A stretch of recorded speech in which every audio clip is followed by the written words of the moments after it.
If I may, Umaganati Mirandasya Ganangana Salakaya Chakshurun Militam Ginatasvai Sri Gurave Namaha. So I've been an initiated member of the Hindu civilization, Vedic culture, since I was 23 years old. Right now I'm 74, a little while. So Wow. this has been my lifelong engagement and my greatest love, and still is. So the Sanskrit language I actually studied under a pundit named Ramanath Sharma, uh, who was from Benares, was raised with a Brahmin family speaking Sanskrit in his home. And he's done a 7-volume translation of the Ashtadhyayi Panini, and he had memorized it completely. So he knew Wow. all 4,000 grammatical rules. So there I learned what pundit really is. So I am not pundit.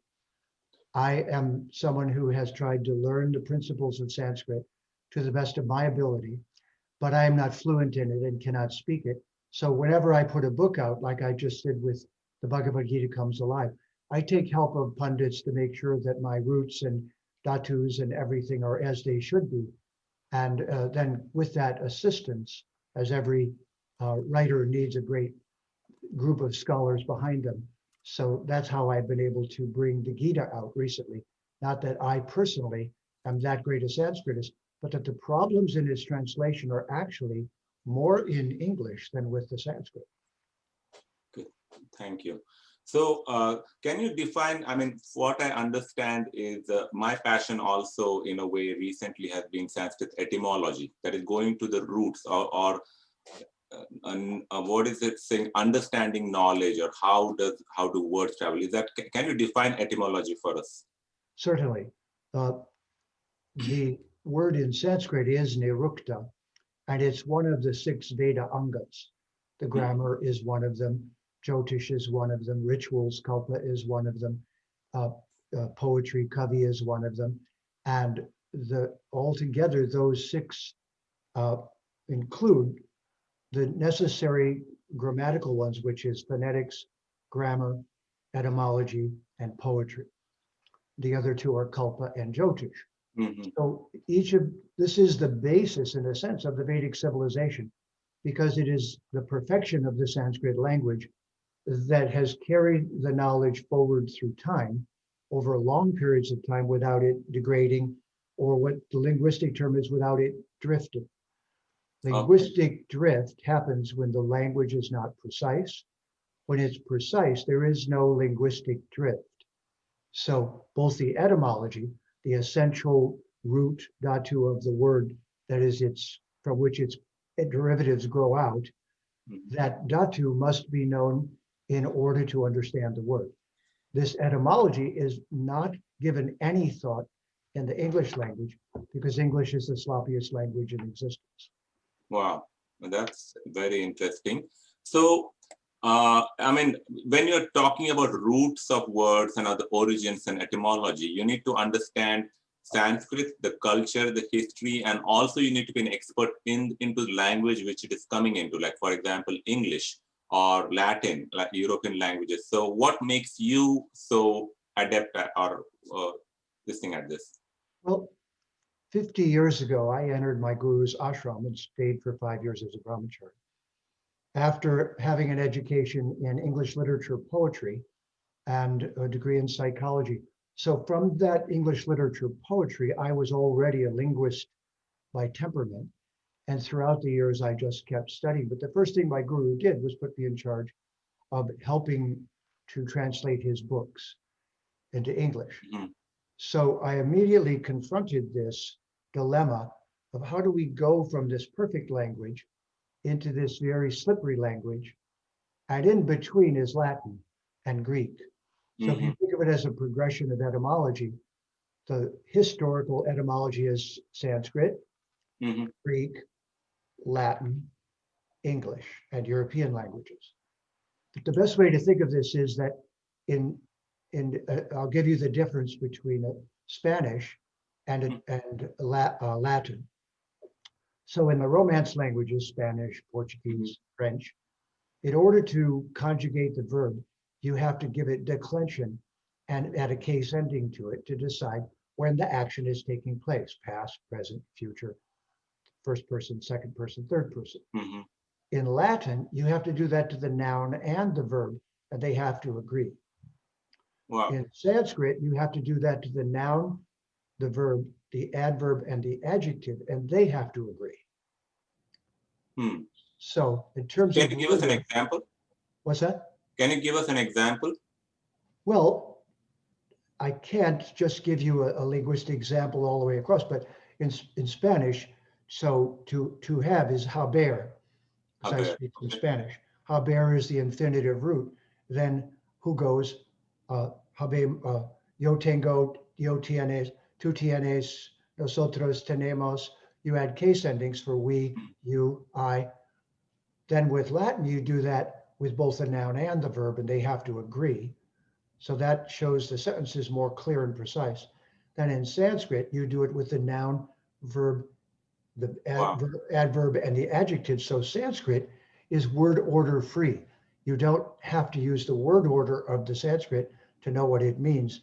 It's already designed in the way the author created the sentence. That's what the meaning is. It's intrinsic. Wow. That is amazing. So you could switch the words around and it will still mean the same thing. That's right, which is why it's more poetic, because you can even take liberty to switch the words, but it's still the correct meaning, but you can make it sound differently. So then the kavi can sound differently, and you could use that to give it extra layers of meaning to the sound vibration. Yeah. Like So for example, I mean, just one sentence comes to mind. Bhavatu nama kim. That means what is your name? So it could be kim bhavatu nama, nama bhavatu kim. So all of them make sense. That's absolutely. very interesting. Yeah. Another question. There are broadly accepted translations of Sanskrit concepts in English, like they are coming from decades from when, when English entered India. What is the need to change those definitions? Isn't it a lot of work? Right. Well, there's the first and most obvious reason is that the colonial period of history was given permission by the Pope of the Catholic Church. So it wasn't a I like to think it's not what Christ would do, but it certainly was what people in the name of Christ did. They went out in the world and stole everything and took everything and robbed and pillaged.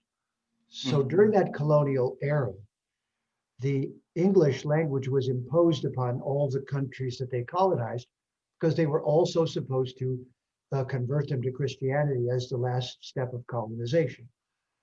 So through colonizing religions are Islam and Christianity. And not all Christians and all Muslims, but the historical colonizers are those two. So in this way, all the Christian terms in the Bhagavad Gita, so God, Lord, sin, angel, devil, many gods, and so on, are all, you could say, inappropriate because they have no business being there whatsoever. That they were used was not translation, it was colonization. I see. Because those words don't have English equivalents. Wow. So what's wrong with the word God? Like God is so commonly used in even Hindus, even in India, outside of India, and even if they know Sanskrit very well, they still use God, the word. So what is wrong with using it? Yes, that's part of the dilemma. Well, there's a couple of things. First, the word God really doesn't have a specific meaning in English because dictionary makers are one group and Bible makers are another group. So because there are many sects of Christianity, they would all define the word God differently, but that's because in English, it doesn't have a clear definition. On the other hand, the word that's used in the Bhagavad Gita is Bhagavan, and Bhaga is Bhagavan, and there are 6 Bhagas according to the Vishnu Purana, and Vyasadeva, and they're described in great detail. Roughly speaking, this is just a rough translation: beauty, wealth, strength, fame, knowledge, renunciation. But those are not their exact translations. But those 6 characteristics that make life beautiful and that everyone pursues, those are the Bhagas. And Van means that being who possesses them to an unlimited degree. So Bhagavan has a very specific meaning, whereas God does not. I see. Now, the next level of this is even humorous. Mm. So the English language has borrowed words from many places, For sure, yeah. from German, from lots and lots of places. So buried in English are many terms from different languages. The word God came into English through the Dutch Gut and the German Gutam, and that is a mistranslation of the Sanskrit Hutam Wow. from the Agnihotra Yagya, Brahmarpanam, Brahma Agnau, Brahma Hutam. Brahmanahutam, Hutam yeah. appears 4 times in the Bhagavad Gita, and it means the smoke arising from the offering placed into the fire, into the Agni, to the mouth of Agni, in the Agnihotra Yagya. So the Christian word for God actually means the Vedic Yagya. Wow. And they Amazing. don't even know that. They just stole the word, thought, oh, I can use that, used it, and it came in through German, so they didn't even know it was Sanskrit. And now the Christian favorite term for the supreme being is actually a mispronounced Sanskrit word. Because the yajna is one of the oldest ritual that humans have been doing. I mean, it's like thousands and thousands of years old. So that is Correct. what they refer to as Hutam, and that is what became God, because That's right. Even before the avatars of both Ram and Krishna, those wow. were the root of all indigenous civilizations. The fire was obviously Surya on Matabhumi. So then this is our way of linking to the source of the light and showing gratitude. But the Christians don't know all this.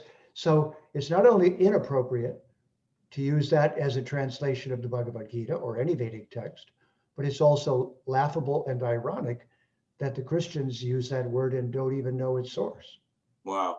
Like generally, if you ask any person on the street or commoner, when you think of God, they think it's like a guy in the sky with a white beard and a big guy who's monitoring everything, right? Something like that. But the images, it would probably be pretty funny if we went on a street with a microphone and interviewed everyone. But you certainly would not get a definition. You'd get everyone's idea of what that word means. So Yeah. in And English, we use, now there's a term for this in linguistics. A word that has a lot of meaning and requires a lot of explanation is called a fat word. mhm, And a word that is simple, like this is my pen, is mhm, a skinny word. I see. So it's not difficult to get skinny words from Sanskrit to English, though even then they may have more layers, Mhm. but at least the skinny words have not too many meanings. Wow. They refer to an object. Yeah. Any subjective word like dharma, religion, God, love. Here's a good word. The word love Uh-huh. is from the Sanskrit lobha, Lobha. Wow. which is greed. Hmm. So in English, if you ask what does love mean, because I love my dog, I love pizza, I love my wife, I love my children, but what does it really mean? Hmm. Again, there's no definition. Wow. That's interesting. You also mentioned at one time, which is still stuck in my head, about the word, for example, federal. It's very interesting how the word originates. Yes. Well, now this is part of the roots we can talk about also. Hmm. So there are certain roots that are passed around Mhm. in one language and then move across to another one. The roots. Okay. So yeah, so let me That's do what we call dhatu, right? Dhatu.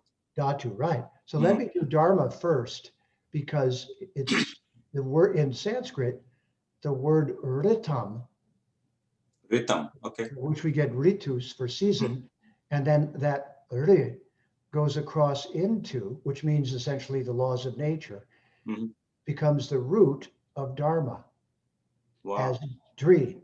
The laws And of nature. Okay. so dri means the essential nature of a thing, which if you take it away, it's no longer itself. If you take liquid away from water, it's no longer water. Mhm. So dri is the essential nature of something.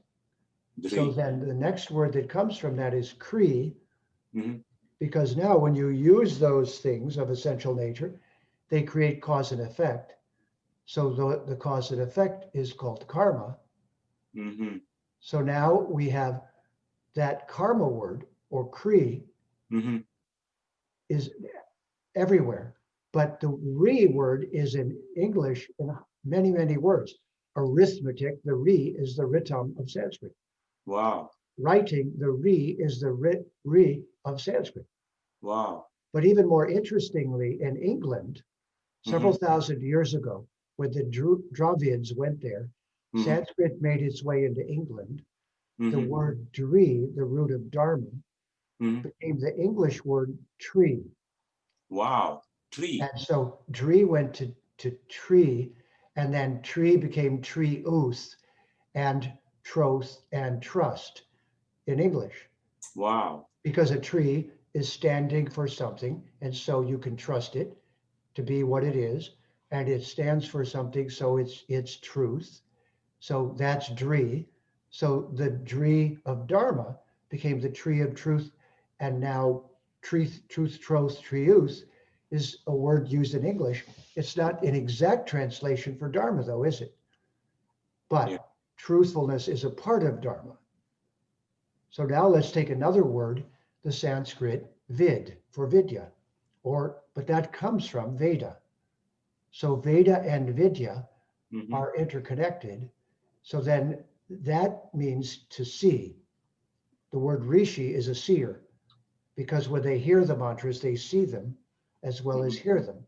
Similarly, the word ri and the word Veda have that in common, that the Veda is how you see all of these things that are otherwise not visible directly.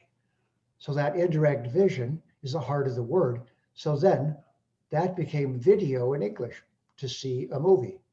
mm, So then that, when it was pronounced, that became fides in Latin, and fides became vides, and fides in Latin was from vides, because F and V are labial fricatives. mhm. Va, pa, and then va and fa. So V of Sanskrit becomes fa in English or Latin. So Vidya, Veda, Vides became fides in Latin and federal in English, and it means trust. You can trust it. So the word federal government is Vedaral. It's actually the word Veda. It's just Wow. an F instead of a V. So the United States has a Vedaral government. Very interesting. Hmm. So also you mentioned about, for example, the concepts of sin and heaven and hell are used so much in translation. So what's wrong with, sin being, Papa being called a sin or punya? Right. Well, in Sanskrit, we have pap and punya, Mhm, but it's in the relationship of the ritam. And so if you go against the ritam, you get pap. And if you go with the ritam, you get punya. And if you get punya, you get sukh. And if you get pap, you get duk. In other mhm, words, you get a painful response for violating the laws of nature and a pleasurable response for working with the laws of nature. But the word sin used in Christianity is the word is, the verb for being, which hmm. is actually from the Sanskrit isha, by the way. Wow. So Sanskrit isha is isha, and isha is in charge of a part of nature, but it's therefore something that is. So ishta, your ishta devata, is Mhm, something that you are, and the word bu for be and this are related because it's a state of being. So the linguist in English took is, mhm, reversed it and made it si, put the negative n on, and called it sin, because for them, people, we all are born sinners. hmm. They don't say why or what we did, but previously we did something sinful. And then we were born as human, and now we can't get over this disease of being sinful. So in Christianity, Jesus is the only cure. So they invented the word sin Mhm. so that they could name all of the people who are born as sinners, so that they could then promote the Jesus medicine and say Jesus is the only cure to sin. But Hmm. sin, and well, hell, for example, means a hole in the ground, and a hull in a ship is the same word. So there's no description of hell in the Christian Bible. Only the poet Dante in European literature made vivid descriptions. Hmm. So there's such a confusion of language that unless you really know the object of a word and have an image of what you're saying, you're probably misusing it. Wow. Yeah, so this, I mean, the concept of papa being translated as sin is so prevalent in almost every translation that you read. And it's amazing that, you know, in actual concept, papa is being aligned with dharma, which aligned with ritu or aligned with nature, and or misaligned with nature. And punya is being aligned with dharma and aligned with nature, laws of nature. And whereas the meaning of sin is completely different. Completely. So technically, if you translate a Vedic text into English and use sin, you're converting the reader to Christianity. Same with, I'll tell you another good one, the word Lord. So everybody's bought into that one. But in our culture, a landlord is somebody who owns your house. So it is that the British, who, by the way, accused us of being a caste system, but in fact, a caste system is a Portuguese word, casta, and it means handing power to your children by birth. Wow. So anyone who does that has a caste system. So the British are the worst at that, because the so-called lords and ladies, that those two English words, are the permanent landowners of that land in England, and the peasants worked for them, and they were paid with bread. So the word lord is haflard, and his wife is haflady, and it means the baker of the bread and the one who guards it and hands it out to the peasants. Wow.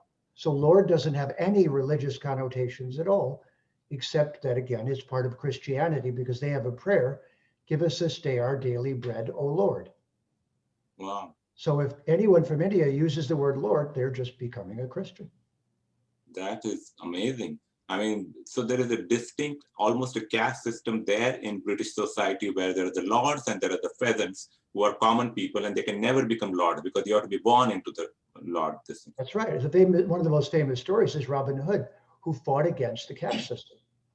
Oh, Robin Hood fought against the caste system. No, that's not how we know it. He was from, they called noble birth, but like Arjuna and Duryodhana. But this goes very deeply into the Mahabharata. What's Duryodhana's father? What's his name? Duryodhana's father, I don't remember. Dhritarashtra. Dhritarashtra. Yeah, so Dhrita means blind and Rashtra means by the land. Oh. So Dhritarashtra means blinded by the land. Wow. So basically greedy for the land. Yeah, greedy for wealth. Just like Duryodhana means dirty fighter, and Yudhisthira, both Yud, are to fight, but one is to fight with Dharma as a true Kshatriya, and the other one is a dirty fighter, Duryodhana. Wow, that is amazing. So, I mean, now there are thousands and thousands of books written even by Indic Hindus themselves, right? When they translate it into English translation, the Bhagavad Gita or Vedas or whatever. And these words are so common. This is a huge task to change this. So yes, this was my qualification, not that I was the greatest Sanskritist, but that I knew how to take those words out of the translation. And there's three parts. You take the Christian colonizing words out altogether. Now there's a gap. Now you have to fill it. Well, have you followed the work of Rajiv Malhotra?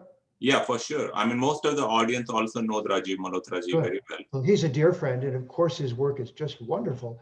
But even there, where he said there's they're Sanskrit non-translatables.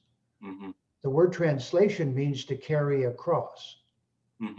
So whenever you translate from one language to another, you have to be careful about how much meaning you carry across.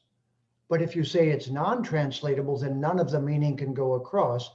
But technically, that's not right. What's true is there's no equivalent words in English for certain Sanskrit terms.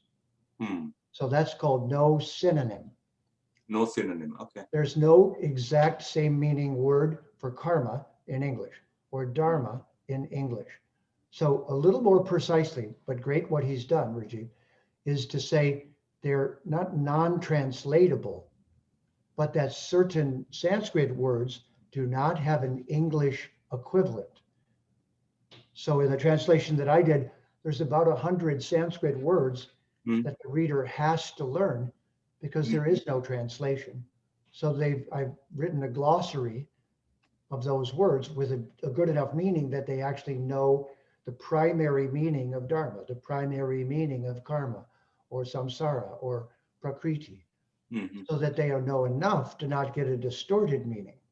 So Wow. this is the first time anyone's taken these translations that are otherwise wonderful by great acharyas and cleaned up their language, but without disagreeing with the truths that they're teaching. Mm. So, I mean, Hindus or English has come to India since almost 100 years, and Indians have been educated in English, and many of them have become very proficient in English, and they've gone on to get high jobs. Why was this clarification never done before? Well, I can only tell you that one of the reasons is very insidious. So first of all, there are two kinds of dictionaries in the English language. Mm-hmm. We talked about the Sanskrit having the nirukta. So that's the etymological language. But in Sanskrit, there's not a second kind of dictionary. Mm-hmm. But in all other languages, there are two kinds of dictionaries: usage, everyday usage, the way the words are used in everyday conversation, and then etymology.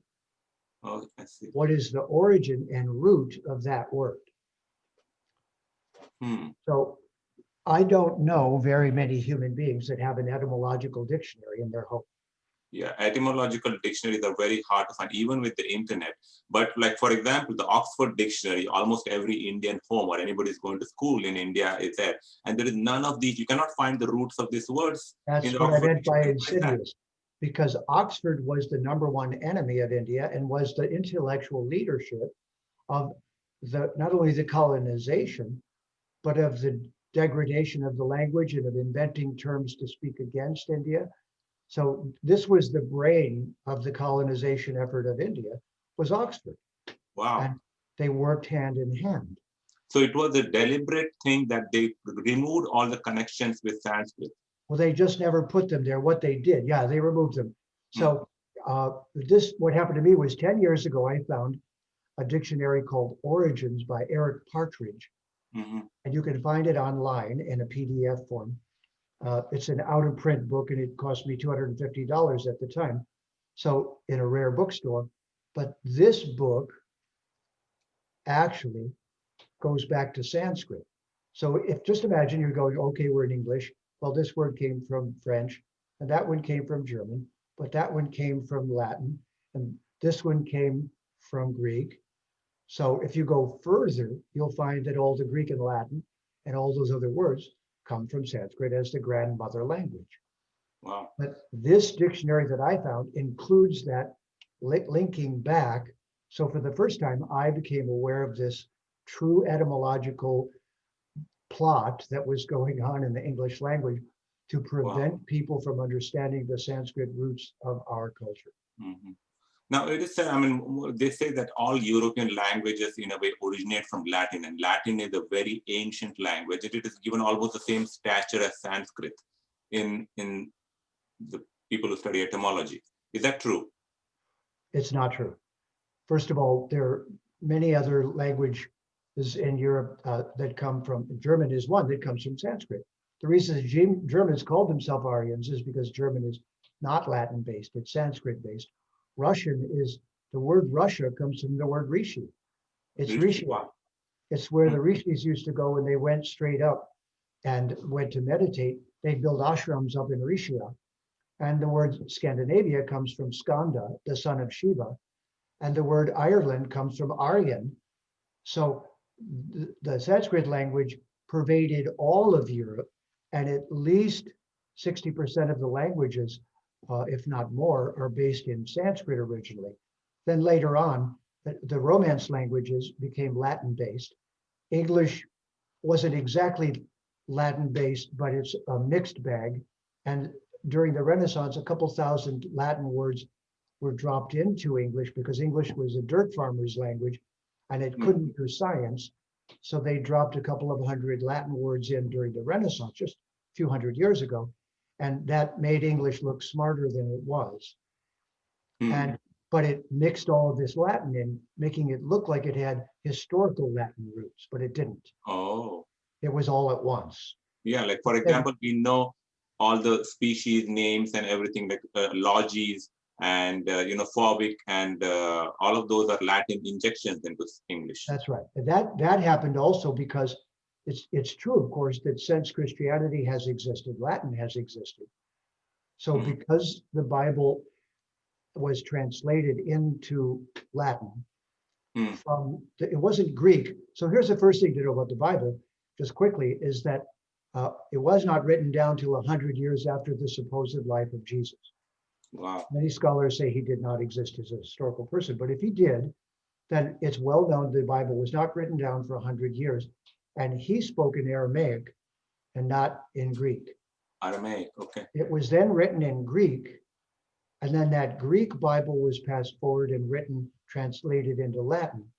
But we don't know how much was lost in the translation because of these linguistic problems. Then, of course, since the time of the Romans, and the Romans, by the way, called England Gaul and conquered it back then when the Roman Empire was very powerful and left linguistic traces of Latin behind. But so had Sanskrit already been left behind there by the Dravids, by the Druids, so-called. So the Druids are essentially Vedic people, you're saying? Absolutely. And just like the Gypsies are the Roma are from India and Rajasthan and those areas. And so is the flamenco music of Spain. So what the Christian world hasn't wanted us to know, and modern science, is that there were migrations all across the Silk Road and all across the then known world for thousands of years. And all the civilizations knew each other, were trading goods and ideas back and forth. So I'll give you a simple example. The Abrahamic religions are Abraham. Do you remember his wife? No. Sarah. Sarah, okay. So Brahma and Saraswati were the beginning of the Hebrew civilization. Wow. So Brahma and Saraswati became Abraham and Sarah. Sure. It's not a big jump. Just like the word pagoda is from Bhagoda. So Bhagavan. So Bhagoda was the place Bhagavan lives. Then it was mispronounced and spelled pagoda. Yeah, because in the Pali language, it becomes pa. Yeah, same thing with pagan. Pagan is a few steps away from Bhagavan. I see. It So became pagan Bhagavan. essentially comes from somebody of Bhagat, right? Pagan is from somebody who is a devotee of Bhagavan. Right. Eventually, these modifications, sometimes they took a couple of steps in between, and then they landed. So it looks like they came from the Latin, but the Latin came from the Greek, came from the Sanskrit. This is amazing. I mean, one has to be an etymologist to study all of this. Yeah. I mean, recently I learned the word Moscow actually comes from Sanskrit. It comes from Muska, which is Mushaka, and Mushaka is also the word for testicle, Muska in Sanskrit. And there used to be a musk deer which had glands which were very strong glands. Before Moscow was the city, there used to be this musk deer who roamed around. So the local called this Muska. Or the local, and that is what became the word Moscow. And the river's name Moksha also comes from the musk deer. That's great. Well, then of course there's the Vatican, which is the Vatican. Oh, Vatican also comes from the Vatican. Wow. Yeah, so the Vedic, and they used to grow Tulsi there, what they call a basilica. So the Tulsi is growing in the basilica in the Vatican, and the Pope is sitting on his chair and speaking, which is called ex cathedra. But isn't that Sanskrit? Katha? Katha hydra. Oh, wow. Katha. Oh, Katha, the storyteller. Yeah, of course. He's telling stories from the square seat in the Vatican. Wow. So it was totally hijacked by the church in a way, and made into like this proselytizing. Sometimes it was hijacked. Sometimes it was just that the Vedic culture was spread all over the world. Even that's why Arjuna went out into the world to get allies for the Mahabharata conflict. Wow. Yeah. Because so, this culture was spread out. This is amazing. In India, and even now in textbook, it is said that the Aryans invaded India. There was an Aryan invasion theory. And now recently, very small trickle of people saying there was an out of India theory. Like actually it is from India that, civilization went out. It's much more likely. Because it, first of all, goes out by technology, and secondly by language, of course. So there's no question that the Sanskrit language was all up and down the Silk Road for the last 5,000 years. And that's post-Mahabharata. So at the time of the Mahabharata, there was very active technology and active travel and active transmission throughout the world. But whether it was then or 2,000 years later, at the time of Rome, there were 150 ships a year going from India to Rome. 150 ships 150 ships a year Wow. going from India to Rome. I mean, we know now.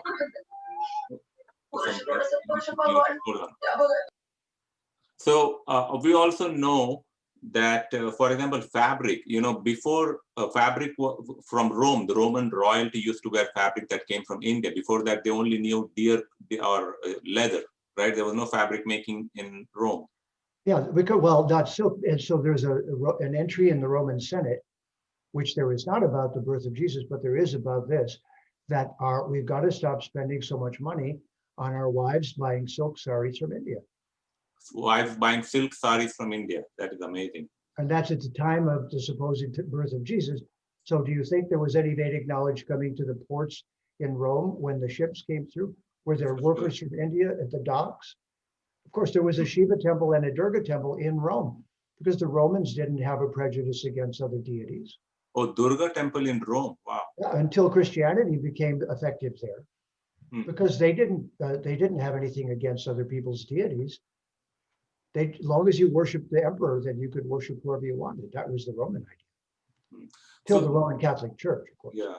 So this is really fascinating. I mean, we went a little bit off into the Aryan invasion and spread of Vedic knowledge. But coming back to Sanskrit etymology, how does it affect yoga practice? Like yoga is becoming very prominent, and it's a big, in a way, spreading across the world. And all of them do Om chantings, and they have names for the asanas. So how does this affect yoga practitioners? Well, there's three ways. One is that there's yoga is actually a reprogramming of our being at various levels. So no programming language, no reprogramming. So the Ashtanga yoga with its 8 limbs has technical terminology for each of the different limbs and the different practices. And so, for example, tapasya. Tapasya. Okay. Tapasya does not mean austerity. Austerity means to heat something up very intensely, and it means harsh asceticism. But tapas is related to the word pit in pitta, and it means to generate heat by correct practice, by upasana. But the practice has to be correct. So tapasya, svadhyaya, ishvara, pranidhana. These are the 3 practices of yoga, the kriyas it's called. And those 3 kriyas can't be called other names. Those 3 names have to be explained. So yoga itself, especially Ashtanga yoga, is the most technical of them. It's because it's about reprogramming the physical body and the psyche and working with very specific bodily tensions and relationships and the gunas and the doshas. So in Ashtanga yoga, you have to know Ayurveda and Jyotish and all kinds of other things, at least in part. And then you have to be very athletic, and you have to inhabit your body correctly and eat the right dinacharya and lifestyle. So the linguistics in Ashtanga yoga are very precise. But similarly, if we don't use the word Atma, we'll use the word soul. And if we don't use the word Brahman, what will we use? What is the English equivalent to Brahman? There is none, yeah. There is absolutely none. And yet, without Brahman, the whole concept of the Vedas is that it is Akshara. It is the Akshar Brahman. And that the Akshar Brahman descended into our realm through sound, through Vach. And then that sound is also the Akshars of the Sanskrit alphabet. And then the matrikas, the little mothers, which is the name for all of the consonants. So all of these processes are Brahman reaching us here. So the Sanskrit words are particles of Brahman. Wow. And that's why when the condensed particles are put together, it's a mantra, manas trayate. that which takes you beyond the manas and links you to Brahman. So without that uplink, it's not just a word, it's a process, it's a yoga. So the word itself is a yoga. Wow. And there's So where the word that is roughly translated in austerity, penance, soul, those are absolutely wrong. they all just lose the real meaning of the word. So take the word atma. Mhm. Atma went into Latin and became atome, which means Atomic. uncuttable. You can't cut it. And then English as atomic. Atomic. So atomic comes from Atma. Yeah, Wow. directly. And so does Adam and Eve. It's Atma and Jiva. Atma and Jiva. It's the Jiva Atma. Eve is the Jiv, and Adam is Atoma, Atama, Adama, Atma. This And is so amazing. then the atomic in Latin means you can't cut it, but it turns out you can cut the atom. But what does Krishna say in the Bhagavad Gita? You can't cut it, you can't wet it, you can't moisten it. You can't burn it. Vinosmin yata dehe, it doesn't change. It's the same, it's immortal, it's Brahman in nature. Mhm. So if you don't use these technical terms, how can you reprogram the consciousness to understand them?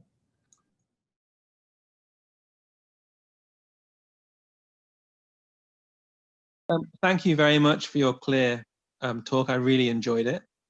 My understanding is that your guru is Swami Prabhupada.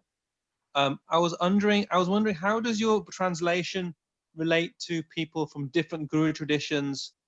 Because I follow Aurobindo, and I was wondering, will it hinder me? Will it interfere with my own devotion?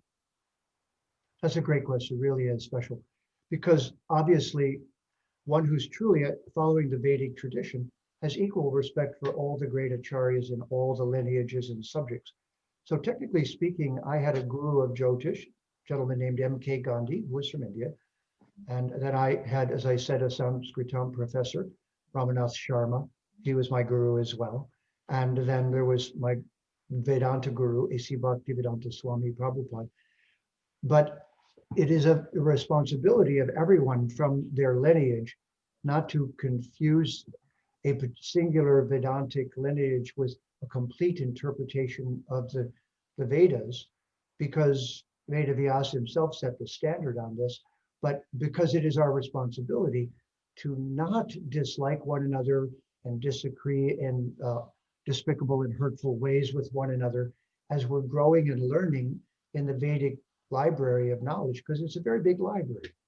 So one thing we should never do is subvert another lineage's teachings, nor speak badly of it, but rather speak of it in the greatest respect. And there's a wonderful word that I discovered. I think you'll like this etymologically. The word is argument, because the Vedic culture is famous for its wonderful arguments. The word argue comes from the word Latin argentum, and it means silver. And that comes from the word Arjuna in Sanskrit, because Bhagavan is the gold and Arjuna is the silver. And so to argue is to rub things together so that they shine brighter, just the way you can rub silver and then it shines brighter. So in this particular case, when I translated this Gita, I did not give purports.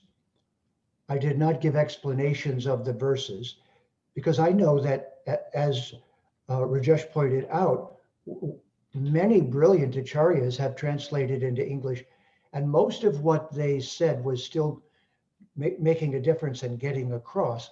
Their language just needs to be cleaned up. It's not that their meaning needs to be altered.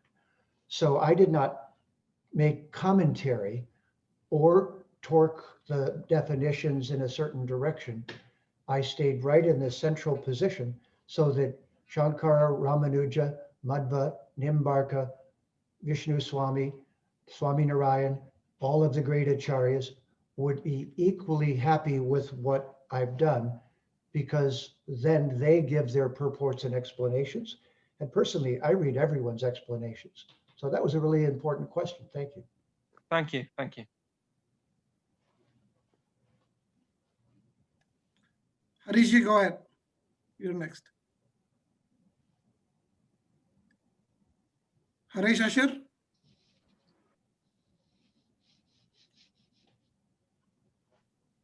Namaste, sir. Am I audible? Yes, you are. Go ahead, please. Okay. Thank you very much, sir, for sharing the knowledge.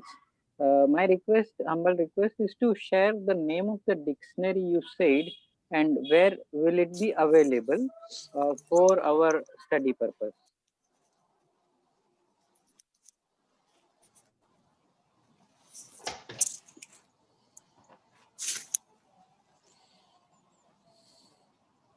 Would you repeat that question? I can explain it. He's asking about the etymological dictionary that you referred Okay. to. That one is called Origins.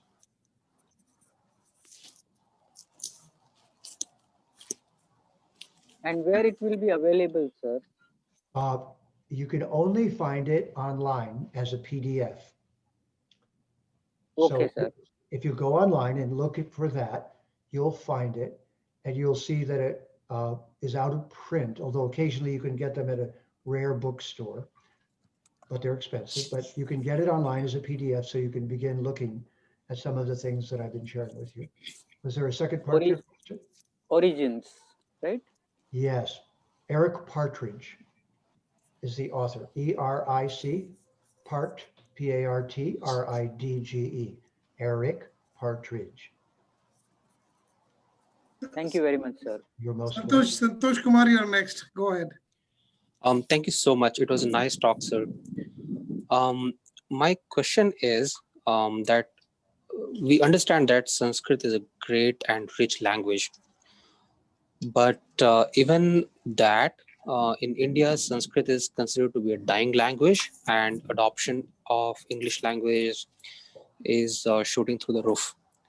So what do you think? What is the main reason for that? Is it like Indians are poor in marketing and communication of Sanskrit language, or what is the reason behind that? Well, I hope you remember what Macaulay did, but the British Parliament sent him to India to decide how best to dominate and destroy it. And he said, well, the first thing you should do is stop Sanskrit education. And then you should educate everyone in English and teach them to be Englishmen. And then next, you should get people from India with brown skin, send them to Oxford and bring them back so they can help you in subverting their culture. So we should not be surprised that Sanskrit and the Vedic culture is under stress, because it's been treated despicably for hundreds and hundreds of years by so-called Christians. And so that's what's despicable. The truth is that the Sanskrit is healthier at this point in history, with millions of people who still watch it as news shows in India. And even there's a school in England that's now teaching it. I would like to say to you that we are the Vedic Renaissance. The fact that people like me are being brought in from the outside, and the fact that people like yourselves have been traveling the world and are going everywhere. I think the greater plan is to crack India open so that the whole world can benefit. Painful, but if that's the price process, this is what happened. Because how do you explain hundreds of millions of yogis, mostly feminine, in a culture with no feminine divine, adopting a culture with a beautiful feminine divine as the home of it, with a male and female divine? How do you explain that? Did people spend crores of rupees on making the Western and the rest of the world yogis? No. It happened from within because they were ready. I was ready. So I would say that Sanskrit is leading the Renaissance, and that Latin is dead, and that Greek is dead, and so are their cultures. And I'll tell you one more thing. When the English translated the Bible into English, it was an unauthorized scholar who did it. And that unauthorized scholar was eventually, he was hunted for his whole life for translating the Christian Bible from Latin to English. They hunted him, tried to kill him. Finally, he died of natural causes. They dug his corpse up, and the Christians burned it at the stake.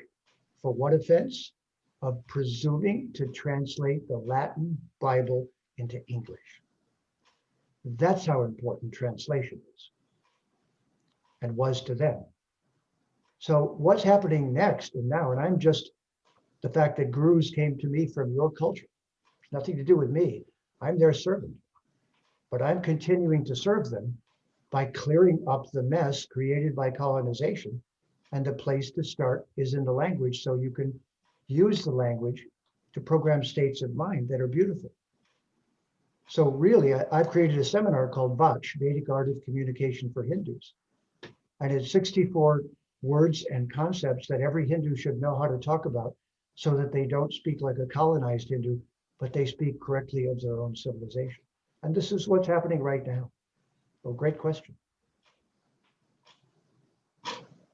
Perfect. Sriram, you're next. Go ahead. Namaste. Thank you very much. Very interesting talk. I had a question when you talked about words going from Sanskrit to other languages and how they change. Like, how do researchers really know whether that's the way it happened, or could it be that some words are just coincidences that they sound similar? Like, how do researchers do that? Yeah, that's a very literate question. Excellent. Was there more to it? No, that's it. Thank you. Yeah, that's a brilliant question. Thanks for asking it. Yes, there is a thing called folk etymology. And just because words sound alike doesn't prove their etymological past. And it isn't an exact field in that regard. So sometimes there are differences of opinion, like in all sciences. So linguists do disagree on certain etymologies. Others are not really as debatable. So the core ones that I've been sharing with you are quite reliable. One or two of them just went through different forms, and I didn't mention all the forms as we went along because there are often many steps. It's fair and important to remember that Bharat was friends with, India was friends with the rest of the world's cultures for a long time, not enemies. So they had a beautiful relationship. 1,000 years ago, about 300 Sanskrit texts were taken to China and translated into Chinese, into several Chinese languages. So this was a friendly process in many cases, and to call it stealing would be absolutely wrong, because Bharat loved sharing her knowledge. But I made up a term for this. There's two things that the Hindu culture never does. We do not engage in coercion about knowledge. We do not engage in coercion or conversion. We do not convert anyone. There's nothing to convert to. We only use friendly conversation. And isn't this why Bhagavan and Arjuna were best friends? Isn't the Vedic civilization the best friend relationship between ourselves and the supreme ultimate reality? So that friendly process includes an etymological discussion with some leeway for difference, while the fundamental principles of it are quite well accepted by scholars greater than myself. So we should think both ways.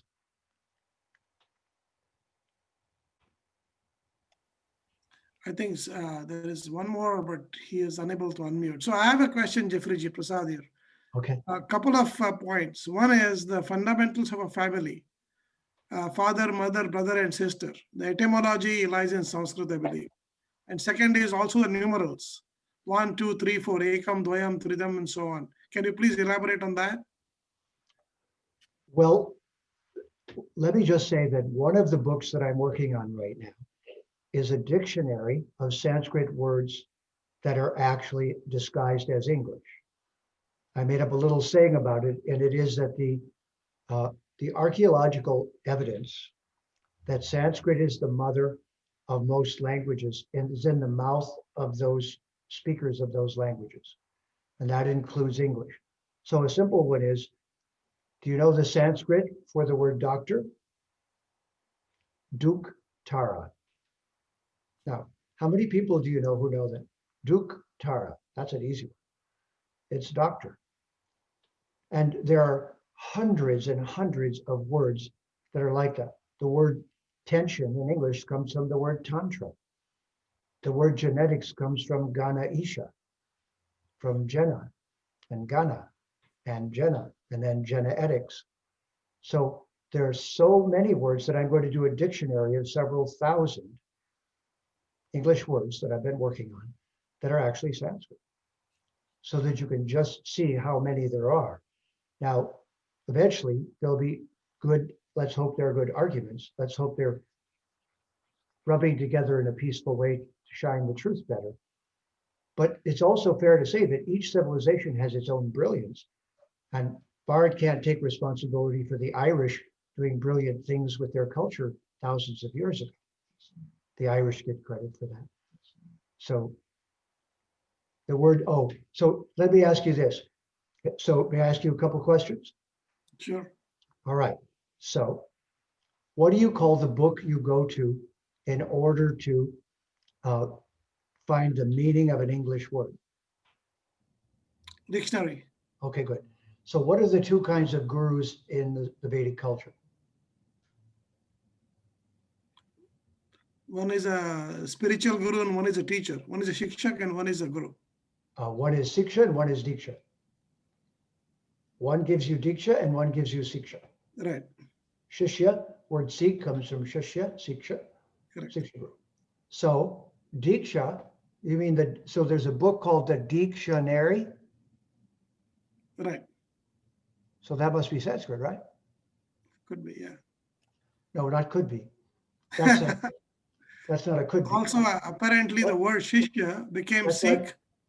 Yeah, could become Sheikh. That's a could be, but not the dictionary. The dictionary is a for sure.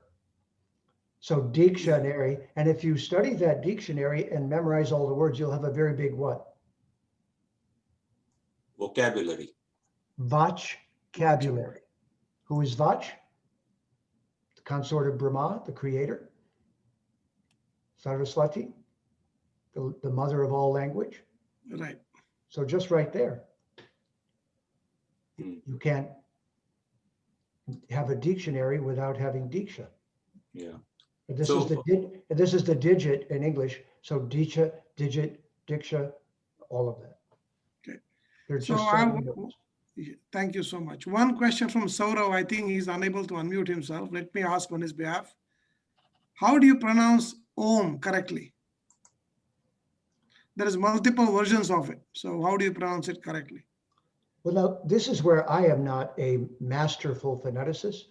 So I would only say that I don't spell it O-M, I spell it A-U-M.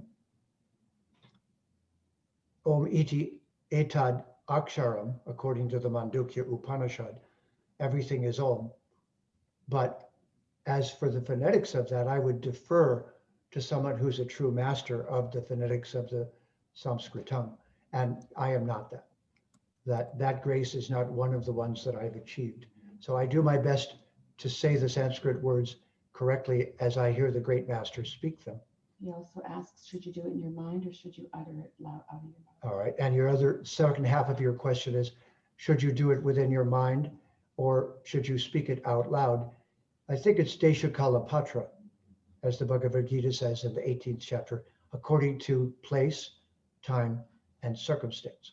But ultimately, if you ask the Ashtanga yogis, the Ishvara Pranidhan that they're doing is silent and they have withdrawn all the senses and they're detached from all of them and they're simply focused upon their Atma and upon Brahman. And then when they chant the mantra internally, they have the highest experience of it, according to the great acharyas. Good question. Right.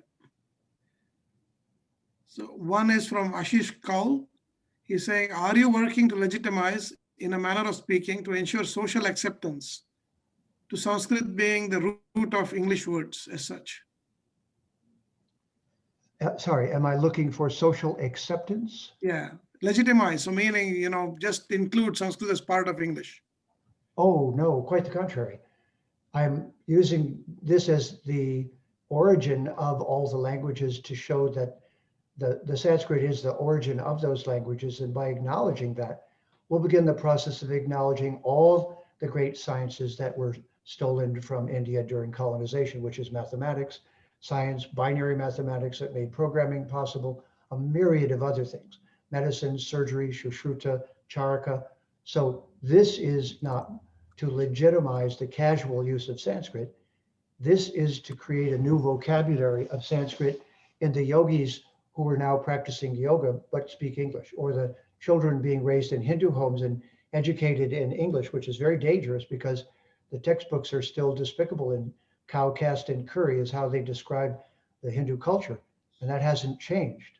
that's another subject, but the reason that hasn't changed is that in the United States, for example, the history you teach in school, in public schools, is considered a security risk. If I said some of the things I've just said in a public school system, I'd be chastised or fired for being a security risk for speaking the truth of history. So there is a certain necessity right now for some careful, honest truth telling.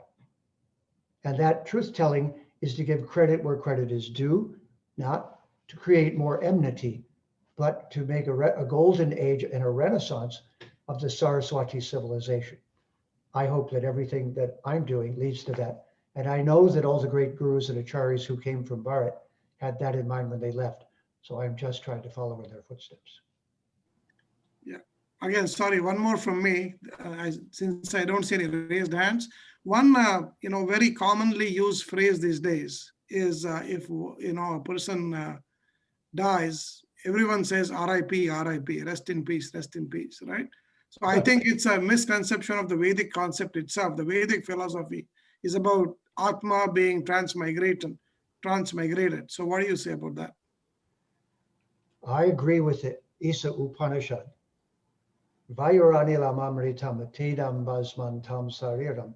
Om kratos smara kritam smara. Kratos smara kritam smara. O ultimate being, O Brahman, O Bhagavan, when I leave my body and they burn it, I will be in a state of great confusion and chaos. In that moment, please remember me the way I have remembered you. So, as my gurus have taught me, the very essence of yoga is the autonomy of the Atma, and the journey that they're on is the epic we were shown in the Mahabharata. And the discussion with Arjun and Bhagavan is for each one of us jiva atmas, so that we can find our way back to Brahman. But as it says in the 8th chapter of the Bhagavad Gita, it's also a very rigorous process if you do it all yourself as a yogi.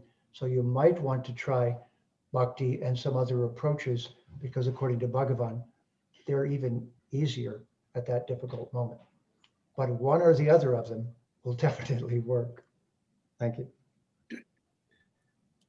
So Sonali, would you like to ask a question? I think she... Yes, sir. Hello, can you hear me, sir? Yeah, please go ahead. They say Tamil is the oldest language than Sanskrit. Is that true, sir?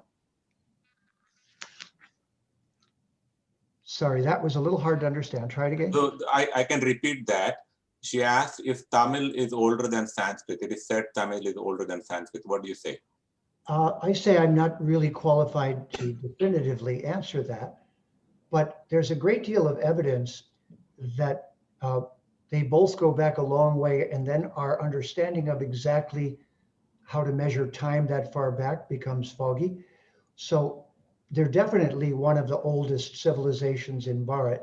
So I wouldn't argue about it, and I wouldn't make it into, or I would argue about it, but I wouldn't debate it, and I wouldn't make it an issue of contention.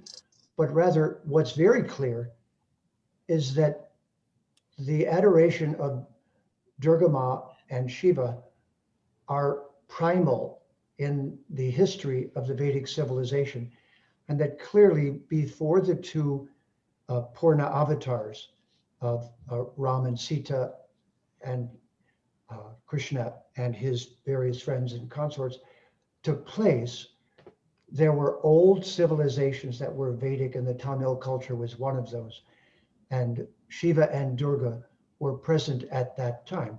So arguably, in one sense, the presence of Krishna is a new thing because he avatared 5,000 years ago, but Krishna's tu Bhagavan Swayam. There's a lot of discussion that shows that the avatars come down through Vishnu, all of them. And in this case, we shouldn't argue too badly with each other, but even in astrology, the Parashara Hora, the great text of Parashara, it begins Jivanam Karma Falado Graha Rupi Janardanaha, and it explains how the Das avatars of Vishnu are the same as the 9 planets in Jyotish. So there are many subtle things and many ancient things, and a bunch of them that I wouldn't be qualified to speak definitively on. But I know that this discussion has been going on a long time. Perfect. Baswati ji, go ahead. One more question about Tamil and Sanskrit, but Sanskrit is a language that has been more perfected as Sanskritam. So Tamil should respect Sanskrit for its perfection, and everyone else should respect Tamil for its great antiquity and dignity as a culture. Perfect. Go ahead, Baswati ji. Namaste, sir. I have learned for many years about the 5,000 dhatus that exist. You mentioned about how sound comes down into this loka and is expressed in our human level as sound. So can you talk about those 5,000 dhatus? I know 2,000 of them are the dhatus of Sanskrit, the root words that you mentioned. And I know a handful of them are the mudras, and I know a handful of them are the metals.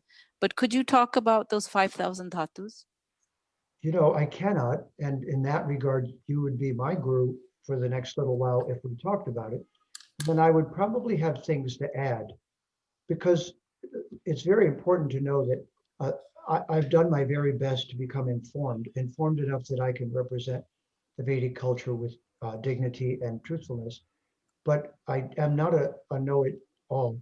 I wouldn't even call myself Pandita, just that no convert, like no fanatic like a new convert. So I'm very hungry for the Vedic knowledge, but each of these pieces, I would think, are fragments that during this Renaissance are going to be pursued, and all the pieces are going to be woven back together.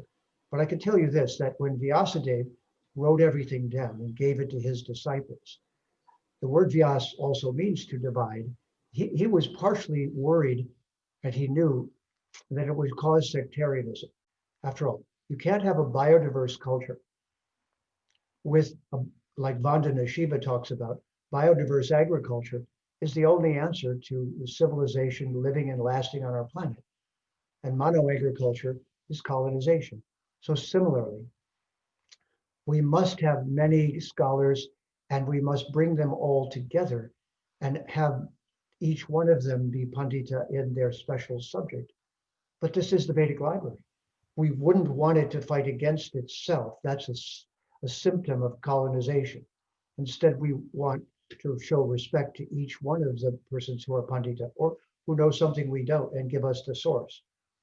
And in this way, we will put the gathering of the sadhus back together, just as it was at Naimisharanya and those important meetings at the beginning of the age that we're in now.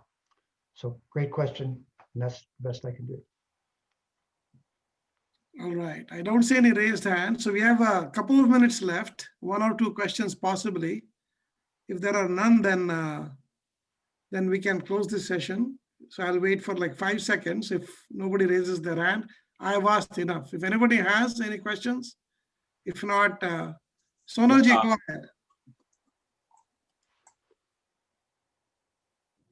Sonal Mitra, go ahead. I've asked you to unmute. Yes. Oh, yeah, go ahead. Yes, I just wanted to find out in Upanishads, or generally most of the Upanishads, there are Shanti mantras, which end with Om Shanti Shanti Shanti.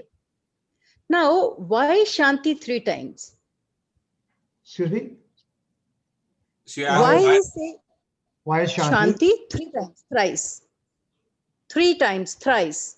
Oh, again, that's too particular for me. I haven't encountered that one yet, so I would not know.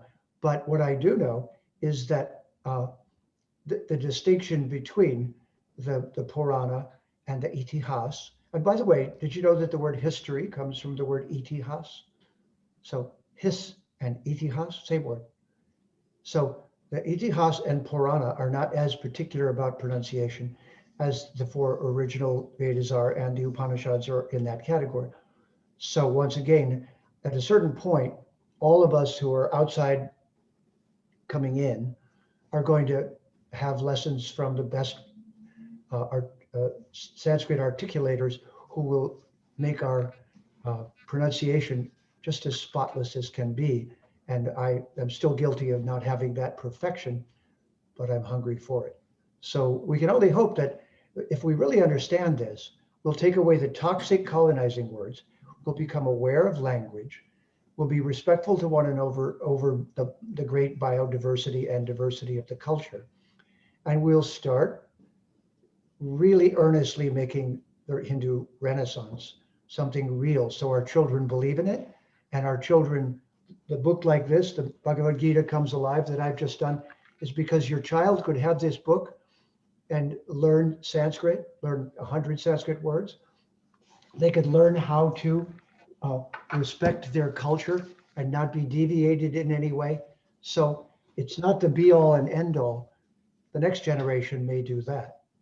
But it's a start in cleaning this up so that Hindus no longer describe their culture incorrectly as they try to share it with the world.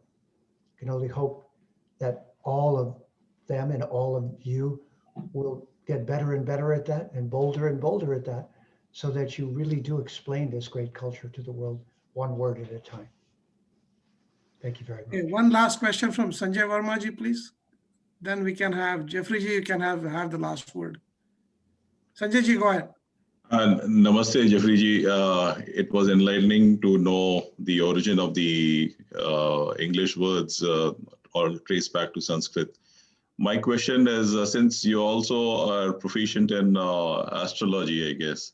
So, there is a debate going on the dating of Ramayana and Mahabharata. So, have you kind of, ventured in that direction, and what's your take on that?